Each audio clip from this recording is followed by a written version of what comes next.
And this is what we came up with. Everywhere in this city, you could be physically active.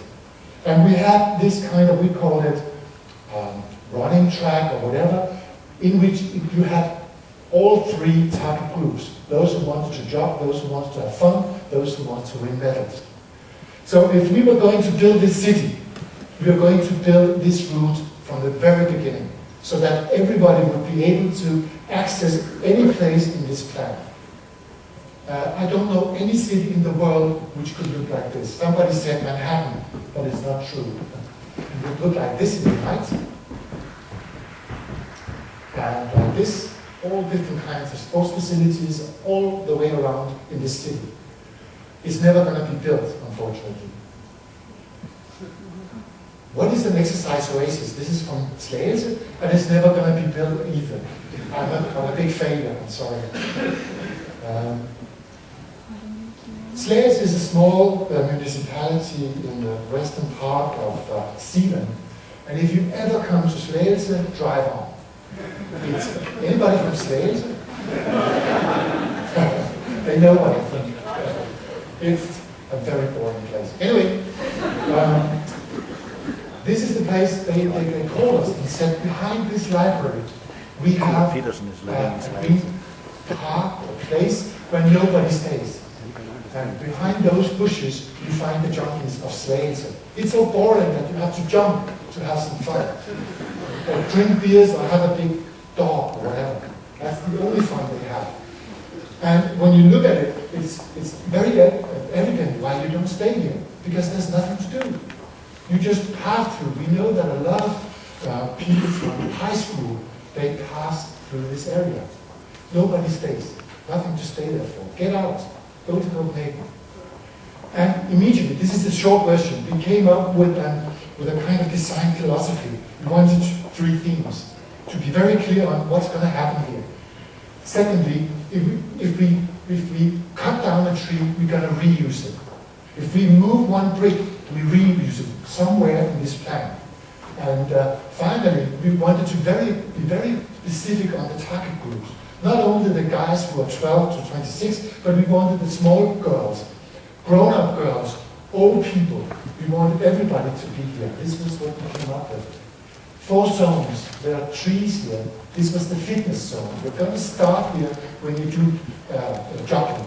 This is the ball zone. This is the staircase zone where you're going to sit and you're going to trim your body. And this is close to the library. You're going to use your head. This is the area where you think or somebody reads you a book. It's going to look like this. This is the fitness zone. And Sophie Abeltrup, who was responsible for this, she is several times Danish champion in 400 meters. And she came up with this one. This one is the basketball zone. Every brick here has been moved and placed here. Oh, sorry. This was, anyway, ball zone. It died.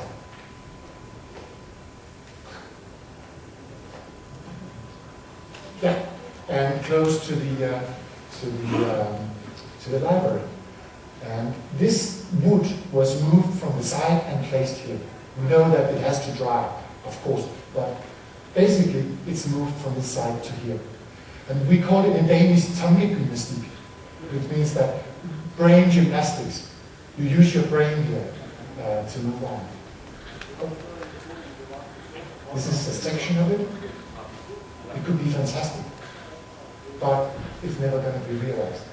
Finally, we have been doing what we call dogma architecture. Because Karen and Rene, they have a PhD project out in Vermundsgade. And the good thing about this project is that we are going to try to find out if we can evidence-base our design. Does it work?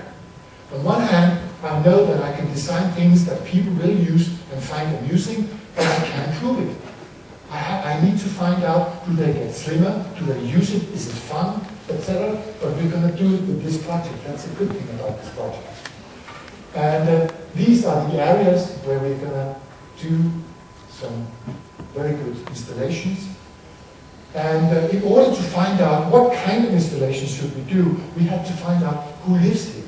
We found out it's 9,000 people. They don't have any standard sports hall, no green place, nothing. And 50% of them, they are younger than 29 years old.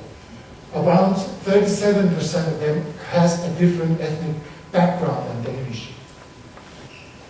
When you look at the architecture, it's pretty boring, standard housing blocks, and it was a previous industrial area. It looks like this. And we found out that everybody would have access to those activities within 300 and 700 meters. We came up with 4 installations. I'm not going to show them because they were going to cost 6.5 million Danish kroner. It's 800,000 euros. And suddenly the crisis hit us. That nobody had any money anymore. So Lena and Karl came up with the idea, why don't we sort of redesign and make dogma architecture? We are famous for dogma film and movies in Denmark. Why don't we produce cheap, very cheap installations? And we did. Those installations, all of them, is only costing 100,000 euros or 800,000 Danish kroner for 4 installations. This one is for the elderly group. They're going to play, I think we call it the tongue bowling. It's a stupid game, but anyway, it's fun. This one is actually also for the girls. We know that the girls out there, they really want to use the 2 box. Instead of hitting each other, they could hit those boxing balls. And we will put it in a container. And this is playing basketball from one basketball stand to the other. I think, what's the name of it? Okay. Great. And finally, we were doing this kind of container and putting in balls, etc., for the adults and their children. Finally, I think I still have time, Jeff, for it. This is to sum up. We did this book. It's called Activating Architecture and City Planning. It's in Danish, unfortunately. We did it together with the Ministry of Interior and Social, whatever, with Stine and with the Danish, Danmarks Idrætsforbund. And it was really fun. I have 2 copies. It's in Danish, but those of you who want it, we want to give it as a prize for that person who gives me the best question. The best question. Or you can praise my lecture. That's okay. But anyway, we did the book. And this active living manual is intended to be an inspirational material. We want to focus on new types of activity. We're going to show that you can use it as an actual planning tool. And not the least, we have a kind of list of recommended cases, 50 cases from all over the world. And 11 different parts of the city, so the park, square, the water, etc. And this is a typical page. On the left side, we just talked about this is the bicycle lane. We have an exact case, and then finally recommendations. So on each page, you have a case study. It's very easy to use. Like this is from New York, made by Rasmus Andersen. This is a floating a place where you could meet when you do sports. It's put on the water. It's a fantastic idea. And finally, if you want to visit us, please visit us. Our nickname is CIA. We don't use it that much in this period of time when we have war. But and I also want to thank staff at the center. That's it for me.